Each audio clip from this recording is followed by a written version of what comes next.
Literally anytime I explain a fantasy, I literally can't not cackle at myself. Anyways, let's move. Hello you guys, welcome back to my channel. Today I'm going to be discussing my August wrap up. So without further ado, let's get into it. For real you guys, this is such a weird angle I chose, but all my Halloween decorations are kind of already out because I have a problem, but like that's not the point of this video. So we have this angle working so that it doesn't feel weird that I'm wrapping up summer books while you look at Halloween decor. Like this is for you, so you're welcome. All right, let's get into it. So this August, I read 9 books. I did kind of want to go through some of the stats of the books because I found it kind of interesting. Normally I would use Storygraph, but honestly my Storygraph has not been updated in so long. So I'm just gonna talk to you about some of the stats that I found interesting. Number 1 was how I consumed it. So out of the 9 books, 3 were actual physical books, which I have here behind me to show you guys. 2 were ebooks, and then the other 4 were all audiobooks. So a lot of audiobooks this month, which makes sense. We did a huge road trip and we listened to a ton of books. So that adds up. I really would love to see the physical book count grow because clearly I don't stop buying them. So they're just gonna keep piling up until that number gets higher.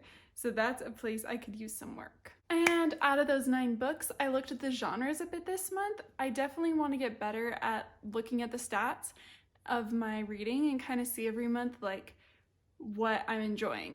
I definitely feel like that'd be interesting to start including, so let me know if you like hearing the details of the month. I am a stats data girly, so like I love sharing it. But to get back to the genres, 1 was literary fiction with some magical realism, 4 were romance, 2 were thrillers, and 2 were fantasy. And I'm thinking this next month that number is going to be a lot higher in the fantasy department because I'm getting back to my roots. It's fantasy time. It's fall.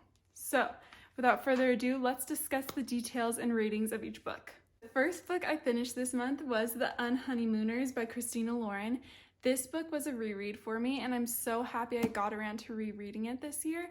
This book is pretty fantastic. I was worried I'd come back to it and like it less, but I actually liked it more. My rating the second time around is even higher than the first time I read it. I ended up giving this one a 4.5 just because I think they did what they set out to do with this book. I love that it's an enemies to lovers. I think they captured that really well. I love the setting in Hawaii. They did a great job making you feel like you were on the beach with them. And I thought it just read exactly like a rom-com, and sometimes you're looking for that. Maybe not always, but I felt like it was perfect for what it was supposed to be. So this one I totally recommend if you're an enemies to lovers girly. I think they did it well. I like the third act situation in this book was really well thought out and interesting. I definitely thought it was different for the genre, which I appreciated. I know not everyone loves it, but I thought that was great. Next up we have It's Not Summer Without You, Jenny Han.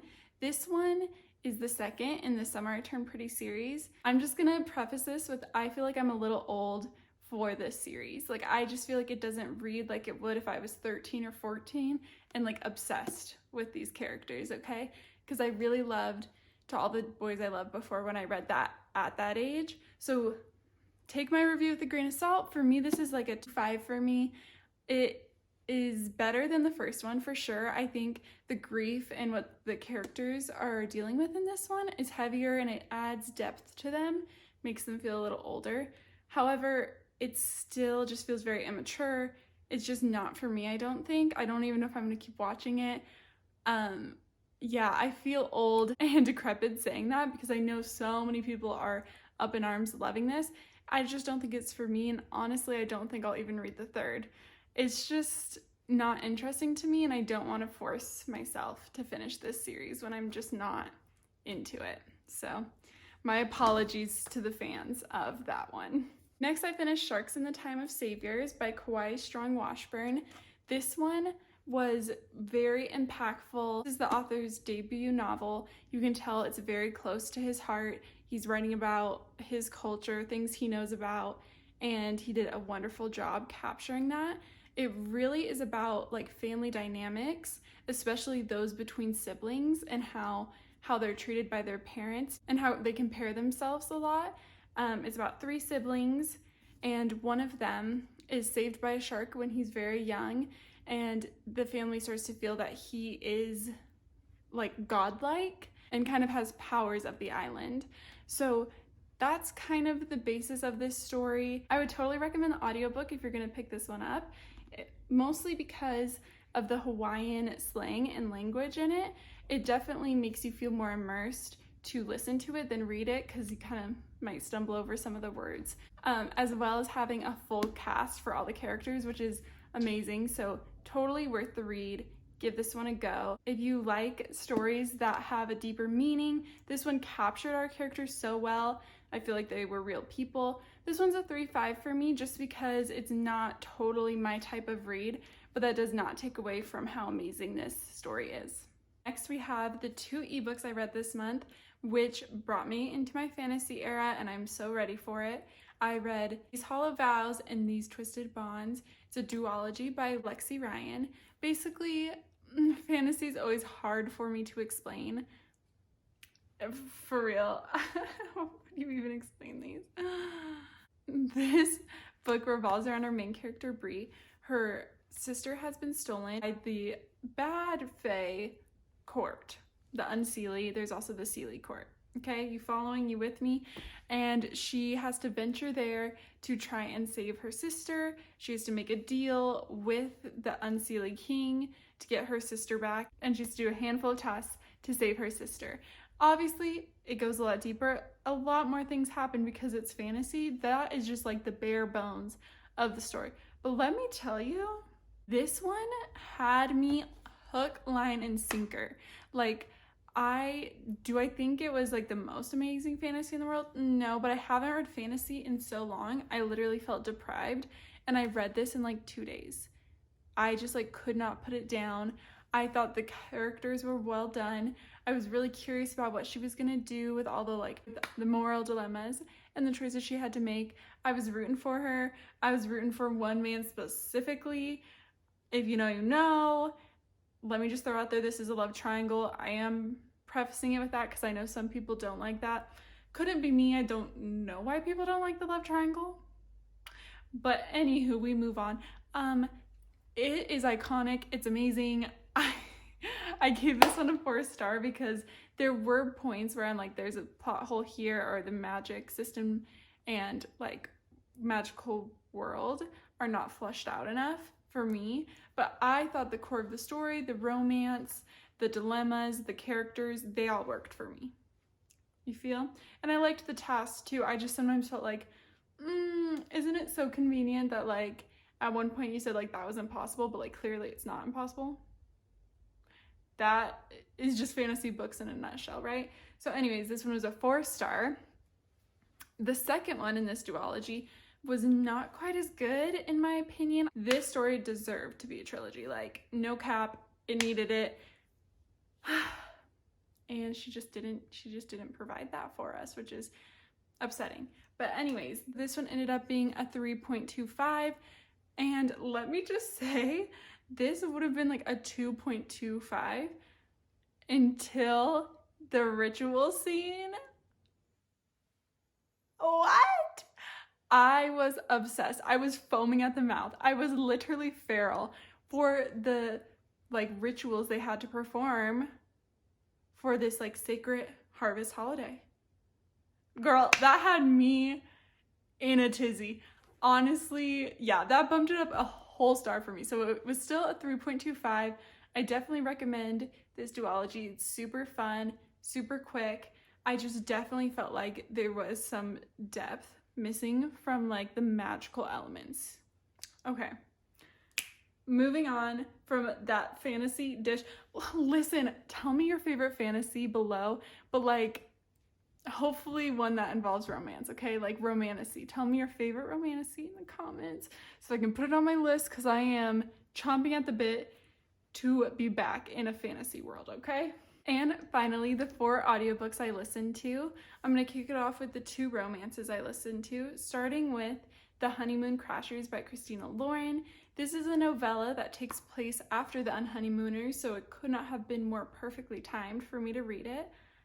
Unfortunately, I was not overly impressed with this one. It actually really let me down. This novella revolves more around Olive's sister and her finding romance after the end of what happens in the first book. Her and her family follow Olive and Ethan to their wedding. They were planning to just elope, and they all follow, and she plans their wedding for them. So that's kind of the setup, and she ends up having to work with the best man a lot to make the wedding happen. This had a great premise. I really cared. I loved the idea, but the actual production of it left a lot to be desired for me. I did not like who voiced our main character, and I didn't think the production value was there, considering they released this novella as only an audiobook. You can't read it. I was like, there should be so much more going on in the script in that case, and they tried to add some sound elements and some things happening, and they just did not sound like it was cut together right, or things didn't sound loud enough, and I just was not impressed, unfortunately. This one ended up getting a 2.5 from me. The next romance I listened to was Will They or Won't They by Ava Wilder? I'm actually not sure on the name there. Everybody hold! You guys, my memory is so freaking solid. I was so right. So Will They or Won't They by Ava Wilder. This one is about a couple who works on screen as a couple together. It's their first big gig in this long series of a show, and it's about their coming together, falling apart, and whatever else may occur. If you literally, what helped me enjoy this book so much was I was picturing Ian Somerhalder and Nina Dobrev from The Vampire Diaries the whole time, because that's just I swear it had to have been based on that, because that was the exact vibe it gave of having to keep working together, even to break up, and the tension of being on screen. I think Ava Wilder nailed the tension part of this book. It was super entertaining. I thought the voice actors were great in it. It's dual POV, it's lovers to enemies to lovers again, and it's a second chance romance. I thought it was done really well. The one scene where they have to take kind of provocative pictures for a magazine super reminded me of that one photo shoot from Vampire Diaries that you're this is scandalous. So truly, if you like that dynamic, if you like the idea of that tension, I would totally pick this one up. There were some things that held it back from being a true 4-star or 5. I ended up giving it a 3.75. There were some things that held it back from a higher rating. I just didn't like the ending, how it wrapped up. I thought that some things got jumbled towards the end. I thought the beginning was well defined and interesting, but then it just kind of simmered out for me. But again, it's still really enjoyable. It was a great listen, and I totally recommend it. The last 2 books I listened to this month were thrillers, starting with Never Lie by Freida McFadden. This one was super entertaining, as all Freida's books are. I feel like she writes really compelling characters, a very interesting storyline that keeps you guessing the entire time. This one was not her best in my opinion. I ended up giving it a 3 stars, so it's still entertaining. I thought the beginning was so strong, but the end just kept dragging and giving detail after detail after detail of stuff. I just was at this point, girl, I do not care anymore. Wrap it up. Let's finish this book out. So there were really good parts to it, but I just felt like it did drag for being a thriller. So it wasn't a 10 out of 10 for me. In this book, 2 newlyweds are searching for a new home. They stumble upon this remote manor that belonged to a very famous psychiatrist who wrote books about her patients and ended up disappearing without a trace. This couple ends up getting stuck there in a snowstorm. So that's the start of it. One of them finds a secret room that has all these tapes from interviews of the psychiatrist treating her patients. That's the beginning premise. Obviously, that's not a lot of details, but it's a thriller, so knowing less going in is always better. It was definitely interesting. It could have gone a lot of ways. It just did drag, and I feel like it didn't tie up as nicely as I would have liked it to, so it's an everyday 3 from me. And our final audiobook from this month was On a Quiet Street by Seraphina Novaglass. Seraphina? Yeah, quite an interesting name. This one is about basically a quiet neighborhood where everyone gets along really well and seems very normal, but there's a lot happening in quite a few of these people's lives. In this novel, we are really following three main women. One of them is kind of obsessed with the idea that her husband's cheating. She's always looking for evidence that her husband is actually cheating. Next is a mother who has lost her son to a hit and run, but there was never any evidence. They never caught who did the hit and run, so she's very obsessed with watching her neighbors and trying to put together who killed her son. And the last woman is kind of a recluse. She doesn't go out, she doesn't leave her house. She's a bit of an extreme homebody. So that is kind of the premise. Those are the three women you're following throughout the story. I will say the beginning was very dull and felt like it dragged a lot and was kind of boring. However, as the story took hold, I definitely cared a lot more. I was more interested in how everything was going to play out, and it became very gripping and definitely edge of your seat type of thriller where you're like, oh my gosh, are they going to get caught? Are they going to get hurt? Like, you don't really know what's going to happen. So definitely an interesting one. For me, it ended up still being a 3, but not a bad thriller by any means. Thank you for watching and joining me to go over all my August reads. August was such a weird month. It seems like I read a big variety of types of books, but I'm definitely excited for all the fall reads I have planned, and my fall TBR will be coming out just around the corner, and I'll finally be able to show all my Halloween decor. So can't wait to do that with you guys. Let me know the best book you read in August and your favorite romantasy. I'll see you in the next one. Cheers!